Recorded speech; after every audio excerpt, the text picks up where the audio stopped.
The VIP wristband with my name and the wrong color. The wristband should have been blue. That's the color they give to plus ones who can smile without signing anything. But the volunteer at the South Gate peeled a strip of glossy plastic from her roll, wrapped it around my wrist, and pressed the ends together with two emphatic clicks. It shone a deliberate gold under the stadium lights. In black marker already dry, someone had written my name in a hand I recognized from captions under press photos. NATEV below the letters, small but cocky, a time and a place. Tunnel D, 1015, L. I build sound for a living, venues, churches, bars that think the room itself is part of the band. I carry decibel meters like other men carry charms. My days smell like solder and gaffer tape. Mateo, the man I share a lease and spoons with, does public relations for teams who need their troubles translated into merchandise. 5 years in, we keep two thick glasses by the sink because we built a rule out of water: pour before the sentence that changes a day. He'd left at noon wearing the sort of blazer that knows it won't have to work. Season opener, he said, kissing my jaw with map-level accuracy. If you want, they set aside a couple of player family seats, or don't. I'll be in the suite for the first half. His mouth knew the half-inch between precision and meaning and decided to land on the wrong side. He smelled like sandalwood, a lobby scent with opinions. I came because plastic gold spelled my name. I told the volunteer thanks and held my wrist up to the scanner. It beeped with the self-esteem of a small god.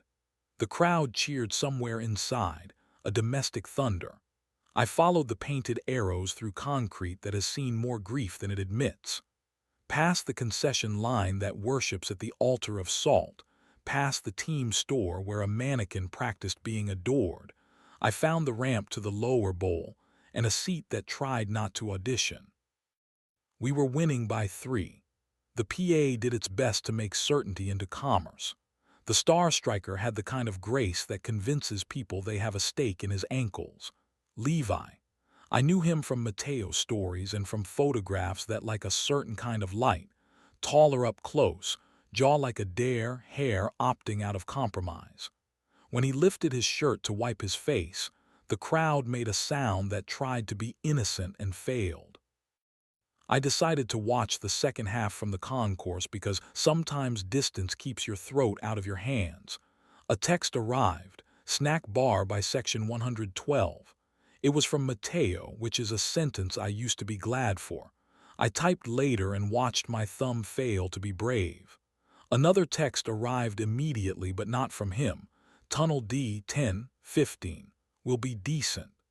L. I stood in the corner under a TV with the sound thoughtfully murdered. When the final whistle blew, the stadium lied about how easy it is to be happy together. I let the crowd decide my pace and drifted with it toward ramps and exits. At 10:12, the gold band on my wrist reflected a light that didn't belong to any of us. Tunnel D is where the buses breathe. The door there has learned to open for men whose legs rent themselves to cities.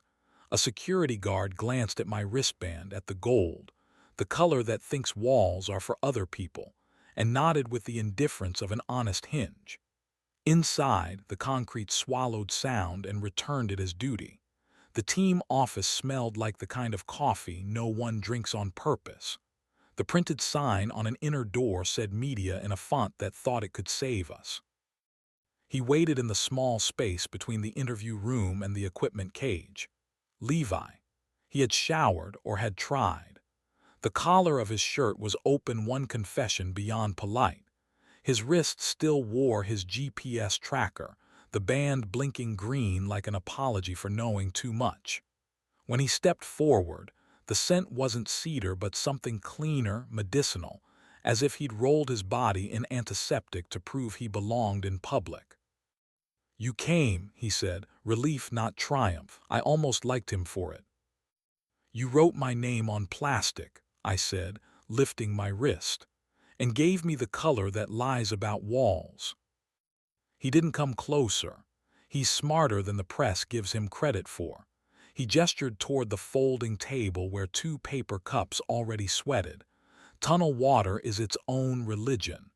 He thinks he's meeting me here to end it politely after he shepherds the donors to their cars, Levi said. I thought you should have the room first. How long? I asked. The question isn't a performance, it's a tool. 8 months, he said, no confetti. Rain and an elevator the night the team signed a sponsor with a taste for velvet, a lobby that sells permission with carpet. I ended it twice. He sent me a photo of your breakfast with a complaint about our 3rd kit. I respected the sentence more than the situation. He lifted a cup and handed it to me. When our fingers touched, heat jumped the way current does when you haven't yet protected it. He took a half step closer and stopped at the inch that gets its own jurisdiction now, the air between his knuckles and my wrist warming as if it had been built for that work. He didn't close the distance. Restraint did its unkind banquet. I'm not here for absolution, he said.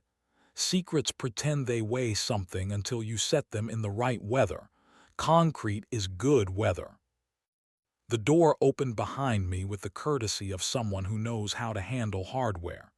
Matteo walked in wearing the face he keeps for donors who think they invented generosity. Precise, tender, a volume you trust because you want to. He saw me. He saw Levi.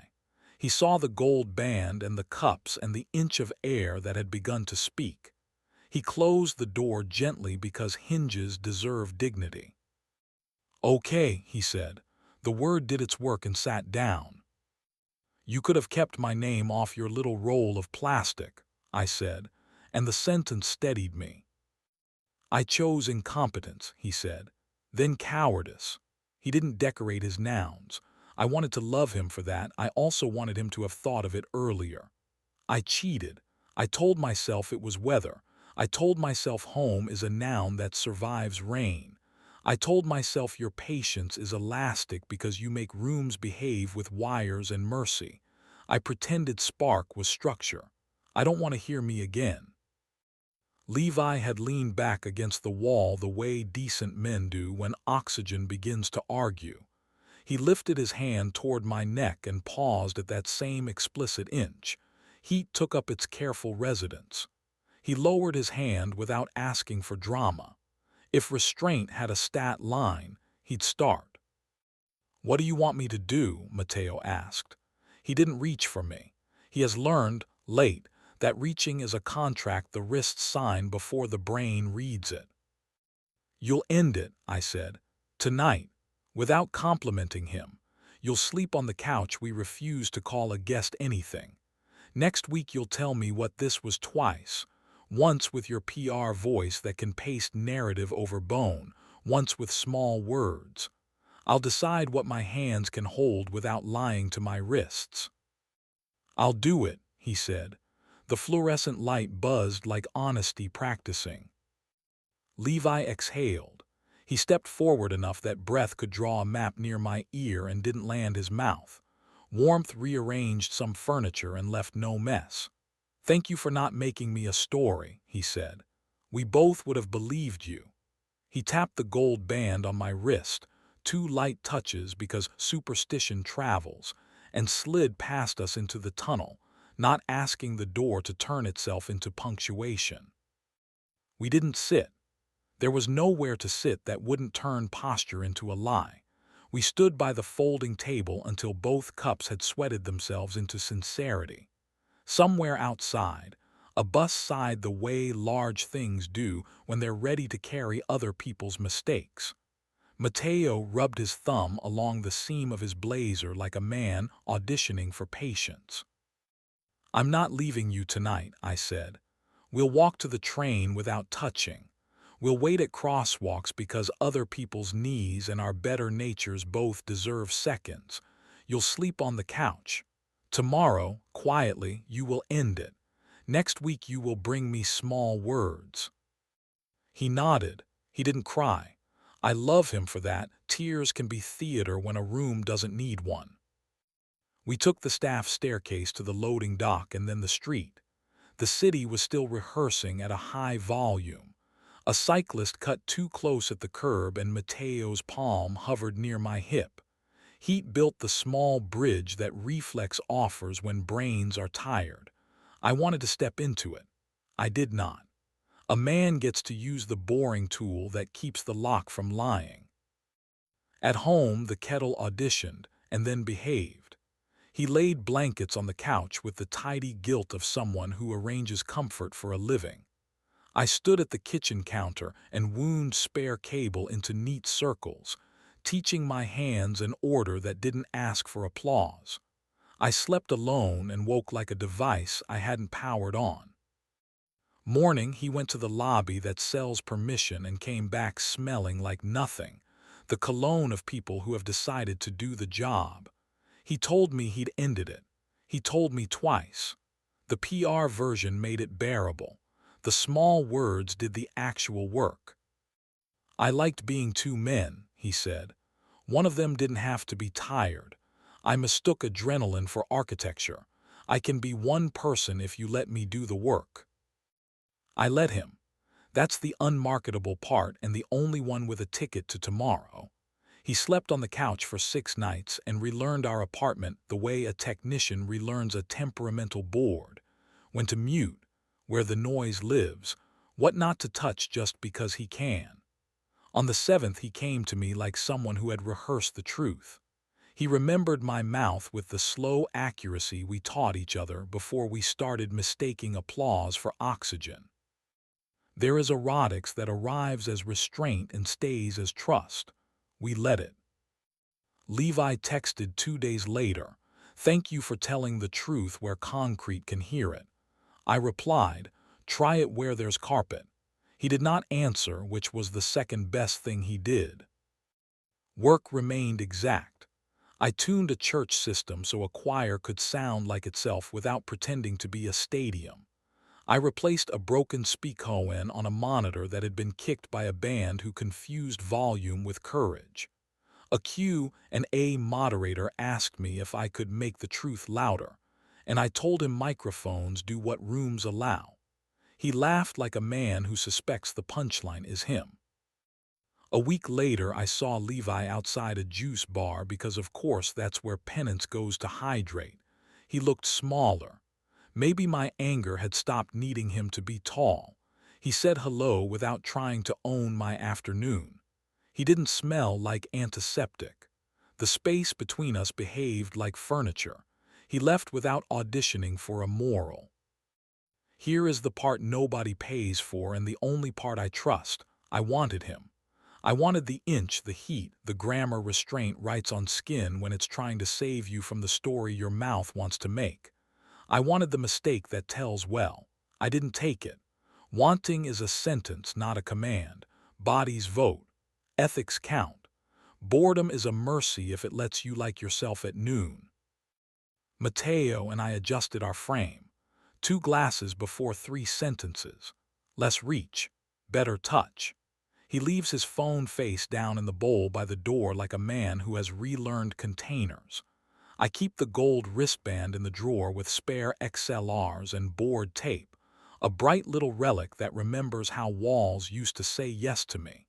We stand near exits at parties not because we plan to leave, but because doors teach rooms to breathe. Sometimes, in a venue at soundcheck, I lift a fader and watch a monitor wake like an animal that's finally guessed my intention. I listen for the tiny bit of feedback that tells me where the room wants to lie, and I notch it out without anger. I think about a tunnel and a folding table and a cup of water that shivered only because we were noticing it. I think about a hand stopping short and the way heat can be honorable. And then I set the gain where it belongs, speak into a microphone, and say the words I say every night before strangers decide to be together. Check 1, 2. Again. 1, 2. If another band of plastic glows my name the wrong color, I will bring water. I will stand where the exit is obvious and refuse to call that cowardice. If a hand rises toward my throat, I will let the inch exist and answer with a decision that survives daylight. I will keep choosing verbs that keep us possible: end, stay, tell, work, touch, wait. And when the room finally balances and the first note kisses the second without trying to swallow it, I will remember the tunnel, the gold, and the night we declined a finale and argued for repair instead. And I will call that quiet air the most difficult thing I know how to make, and the only one that still holds when applause forgets its lines.